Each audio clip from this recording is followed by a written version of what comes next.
The wait is finally over. Khans of the Steppe has arrived. It is time for you and me to begin our nomadic adventure, roaming the vast steppes in search of wealth, herds, and prestige, all in the race to become the ultimate Khan of Khans. But before we mount up and gallop too far, a big thanks to Paradox for sponsoring this video. The latest expansion for Crusader Kings 3 brings the thrill and challenge of steppe life to your favorite medieval sim. At the heart of it all is a brand new resource, herd. You'll need it for everything. Want to go hunting? You'll need a herd. Looking to rise in rank? Herd. Upgrading your yurt? You guessed it, herd. But the herd isn't just a number, it is tied to land, fertility, and weather. Fertile lands means faster herd growth, but harsh weather can cut your gains. That means migration between the three zones of the steppe is key to keeping your horde thriving. And what's a nomadic life without warrior? You'll have access to a wide range of men-at-arms on horseback, from bare-chested raiders to fully armored elites. But if you're eyeing units from other cultures, all it takes is making them a tribute or a vassal, and their troops are yours to command. Today, we're setting out across the steppe and beyond in search of the most powerful men-at-arms we can muster, in an attempt to, one would say, possibly catch them all, or at least some of the top men-at-arms. Let's see how our journey unfolds. Must acquire them all. Them all being, this time around, well, of course, it is men-at-arms of the most rarest caliber. So in the new DLC, you can now go and vassalize people through tributes or normal vassalization, and then call upon them to give you certain men-at-arms that they have. So we're going to go for the Varangians, longbowmen. A cataphract or two would be nice, even though I think nomad we can make our own kind of cataphracts. And then last but not least, a war elephant, just to round our acquisition off. Temperate, brave, eccentric boy who is a brilliant strategist, who is the way of the nomads, which just gives us the option to do nomadic shit with my nomadic friends. Raider, disloyal, and quick. The Kurultai is our council. It's a little bit different than the normal game. You kind of get 4 slots that do a myriad of things, from controlling the land to better herd organization and some other things. Obviously, you have your spy master, who is very specific to that role. I think everybody understands what the spy master does. We don't need to go into that. So let us get our gentleman here. He is good at diplomacy. He can work on herds. This guy is good at stewardship. Let us have him work on the fertility of our land, because right now I think fertility is merely okay. Some acolytes really early. Let's call them the steppe boys. Classic steppe boys. So tactician gives us more monthly martial experience, which is nice, and huntsman is just better hunts trait. Okay, enter. Okay, steppe boys. Create the steppe boys. It's going to cost us some prestige, but we're going to get more martial as time goes on, which is nice, to make him a tribute under us. I think that makes sense, so that we can get a nice little power base to start. Because at the end of the day, the whole point is to increase our overall yurt size and get more stuff this way. So what is it? If your domicile is located in a riverside, lakeside, or coastal county, it kind of will give you nomadic fishing modifier, which will disappear if the domicile is moved. Capital gets first fertility. That'd be cool. Domicile near water source, and wait for your people to take interest. I mean, are we not? Is this not a water source? Last time I checked, the Caspian Sea was a big water source. Well, now I said that, it's not true as it once was. At one point, that was a much more true statement. Now it has become less of a big water source. Yikes. Okay. We'll find out, I guess, here in a second. We're also about to find out how good our army is. It's decent. Merely decent, I would say. We just destroyed that army pretty easily, but I think it's also because we're... oh, shit. That is way more troops than I thought we could handle. Good job us, I guess. Damn. Out here, we could then jump down here. Maybe if these lands are more fertile. I'm just trying to stay next to some people so that we may more or easily raid into more valuable lands. Because I'm trying to balance fertility of the land points that we can use. Can we go fishing yet? This is some bullshit. You need to place the domicile near water. Is this not water? Do I have to, let's see if I move the domicile here. Does that change and then our people have to gain interest in it. What does that mean? Coastal or coastal county. Is this not considered coastal? It's coastal sea. So I think it is coastal. Is there a decision that says gain interest in water? Consult the skies, introduce air, forsaken nomadic, summon wealthy visitors, devise pleasure, expand, become an adventurer. I feel like prestige and cash and herd are the three most important currencies right now. Legitimacy to a much lesser extent, because after time, it's not really as important. 15% chance we die. For what outcome? Greatly increases hunter trait. Do we roll the bones? We lost our place. So we have two boys. Oh. We have twin boys. Ilgazi and Porsuk. B-Rock. Let's call him B-Rock. So we have B-Rock, our firstborn son, and Ash, our secondborn son.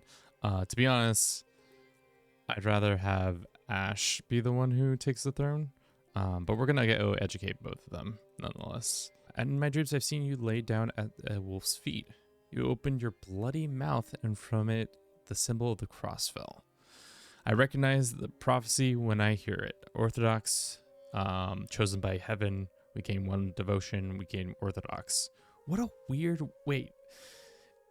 This dude, Comitius, just shows up at our court and it's like, yeah, you want to become Orthodox? I mean, it says chosen by heaven, so would love to be chosen. That's sick as hell. That's so sick. So now we're just Orthodox. Can't do this one. Target must be within migration range. So this is our migration range. Let's migrate and see what happens. Oh, okay, so it's an instant war. It's not like you migrate and then you have to go do it. So, oh wow, it's all the land. That's kind of crazy. And our culture switches with us. Ogzul.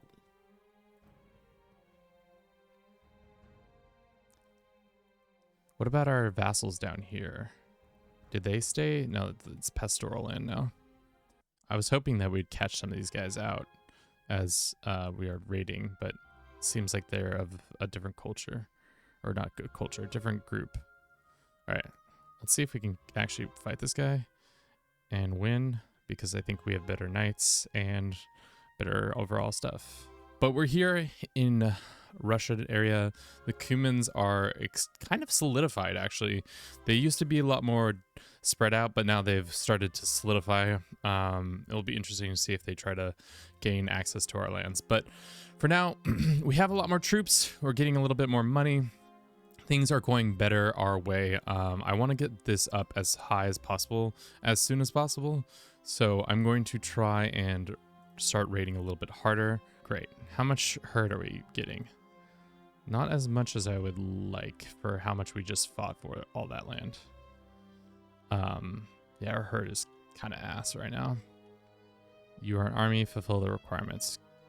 Completely control northern Russia. Oh, okay. So it's not just like, you can't just dip your toe in and be like, I see. So if we were really trying to expand, it would be, that's what we would do.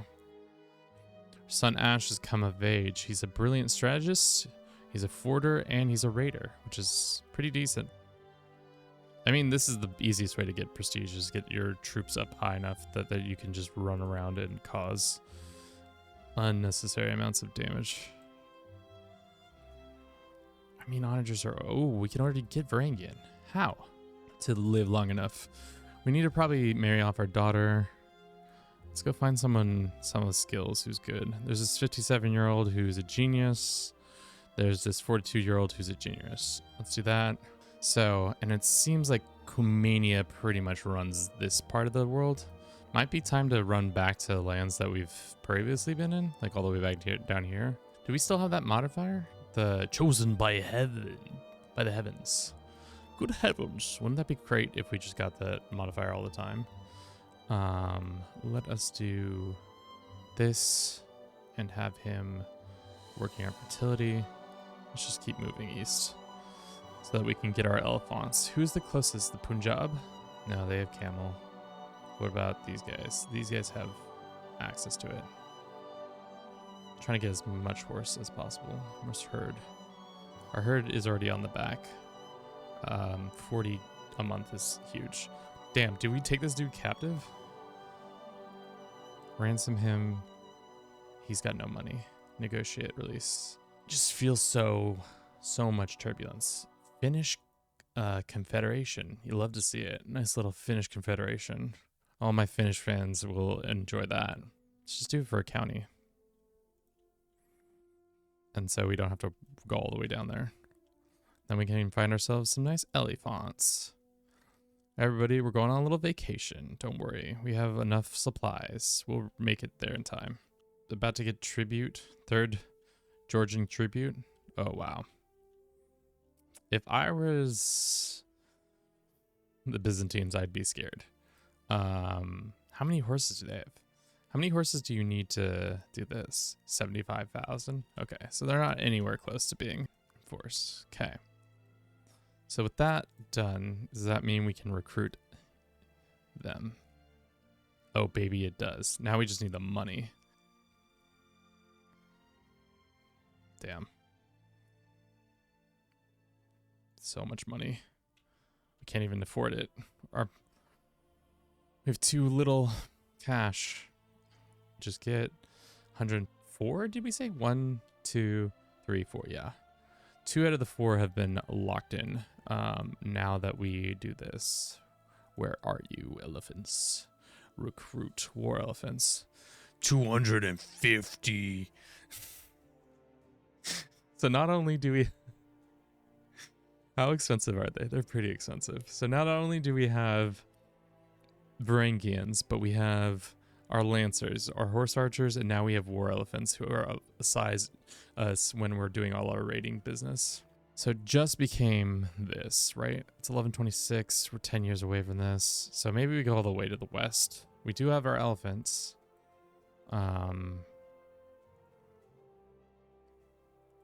We can't go there. We can go here. Who owns that land? Carlicus. And we finally become a king somehow. Look at that. Now we can put our little banners on the wall and we can start doing nomadic shit. Which is nice because we can now actually afford to invite random people to join us.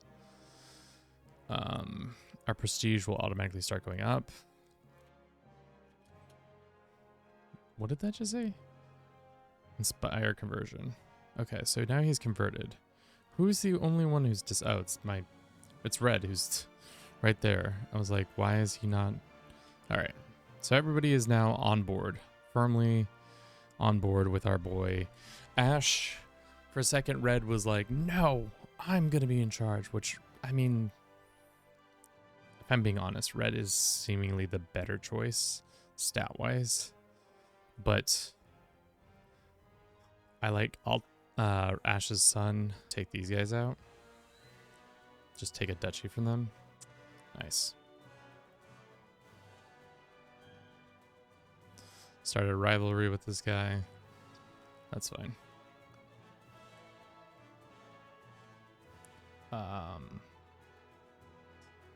Does this guy grant title to him?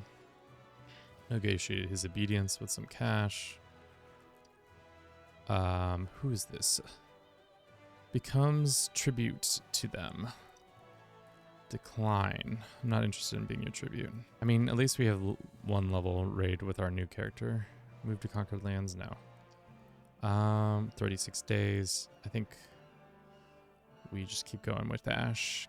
Give him some more experience.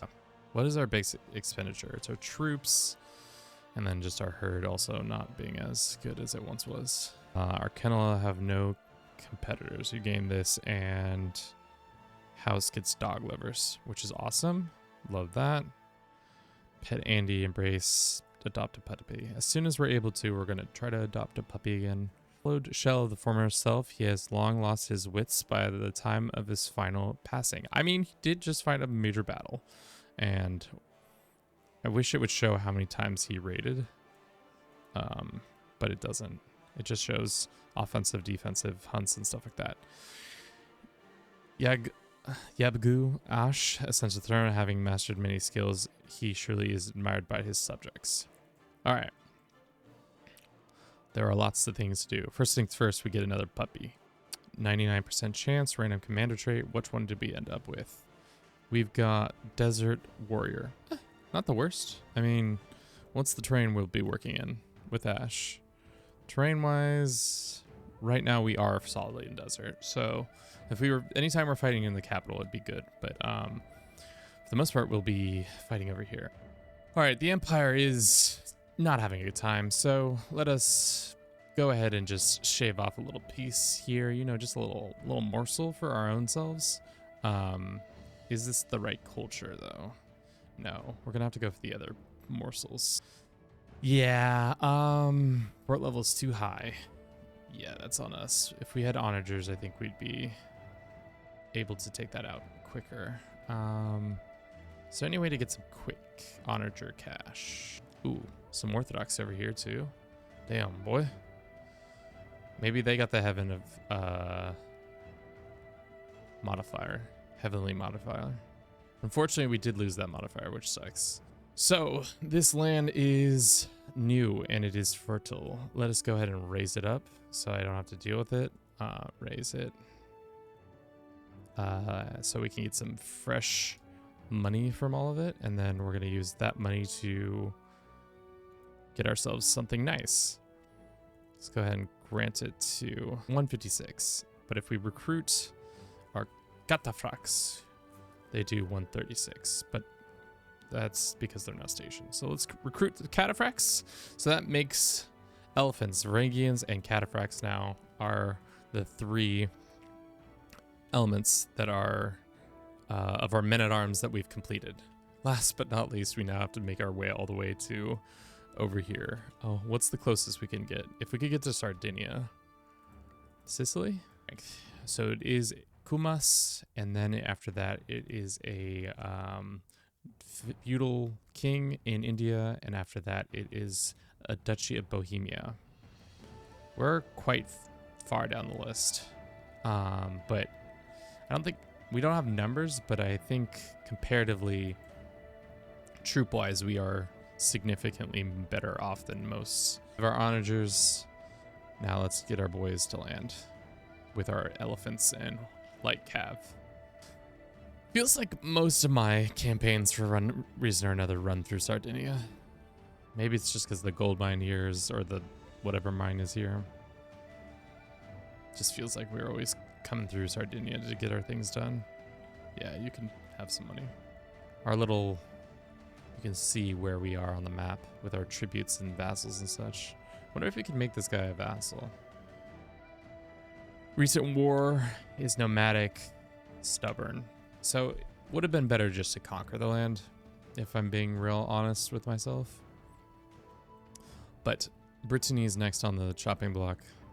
Let us go and chop it. Okay, they're really strong, so maybe we go after the other one that's not as strong. Yeah, that's more like it. Damn, Ireland formed too? Damn. I feel like you never see that happen. Ireland has been suzerained by... Oh, wow. I didn't realize feudals can suzerain them. That makes sense, though. Let's go refill our pools. I think we need to recruit some more knights as well.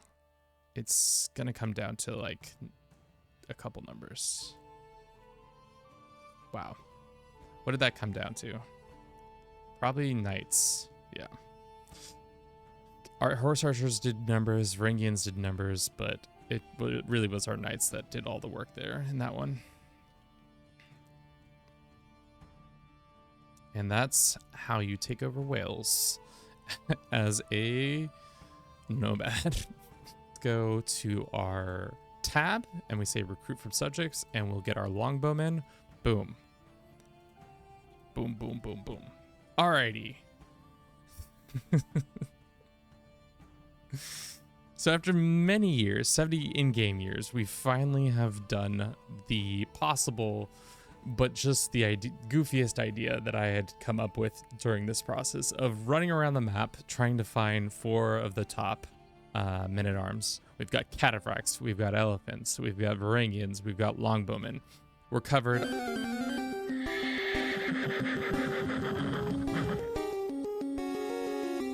Oh no, we have to defend our right as the best men-at-arms holder against this horseman, literal horseman, Kagan Stormhoof of the Horseman clan. Nay. Well, let's find out how stacked they are. Well, looks like they have 84,000 troops, and we have about 64,000 troops as well. Grasping at the universe, ashes-faced riders and ruined people pour out from the brutal lands of Great Liao, and all weeping the same name, Kagan Stormhoof of Great Liao. Dream of seizing all the world. A vast coalition brought by your boy rides out to resist the Kagan Stormhoof's pride. War has begun, and death is carried on the sound of the hoofbeats. Interesting. All right. Well, your boys trying to get it together, even though we just became infirm. Like, that's like literally the worst. I mean, the interesting thing about this, if this was a legitimate thing and I didn't just do this all in the back end, would be like how difficult this is. Because like they have a huge portion of land, but the people who are arrayed against them is pretty big. So it seems like it's anybody within like couple kingdom radius of Great Liao. Looks like is Mr. Hoof himself in the field. Yes, he's at the head of this army. I think we could probably take on this army, maybe. All right, so we split their army. Not for long, though. Our troops are there. Not gonna be enough, I don't think, because they still have 45,000 troops bearing down on us. Slowly. But your boy, oh no, I got replaced. There's a better commander than me. The one that isn't infirmed. Who's this commander? Just some random guy who's level 35 and we're level 29. That infirmity really came at the wrong time. Boom.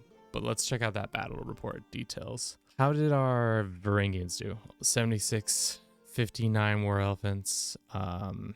What about our longbowmen? 56. Not their best day. Who knew? Longbowmen, I thought they did well in the mountains, though.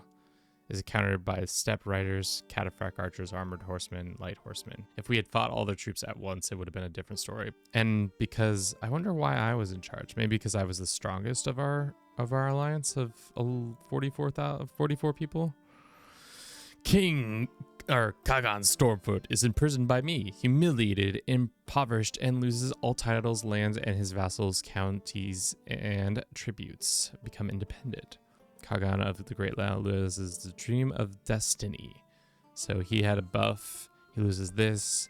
He loses a shit ton of cash. He goes down to all the way to illegitimate. The mightiest of all nomads, the great snow tiger that dared call every wolf a wildcat to heel, is defeated and bound in chains. Stormhoof, Lord of Khitans, will not be the greatest of Khans. Steppe falls once more into anarchy, and now the dogs will bleed each other for the scraps. Yet, one day, the true master for all nomads may rise. Interesting. That's crazy. I would wonder to see if the AI, how often the AI actually accomplishes this task. It seems pretty hard because not only do you have to control a bunch of land, you have to then prepare for a pretty sizable army that's going to attack you. So you have to be ready no matter what. But yeah, here's a look at the wider map. Kind of a shit show. I was surprised by the Kumanians expanding and staying so tough the whole time. I wonder if we had let the game run a little bit longer, if they would become try for the Kagan. That's all I have for you today. Thank you so very much for watching. I hope you enjoyed this. If you did, don't forget to comment, like, and subscribe. And as always, have a good rest of your day. Ciao, guys.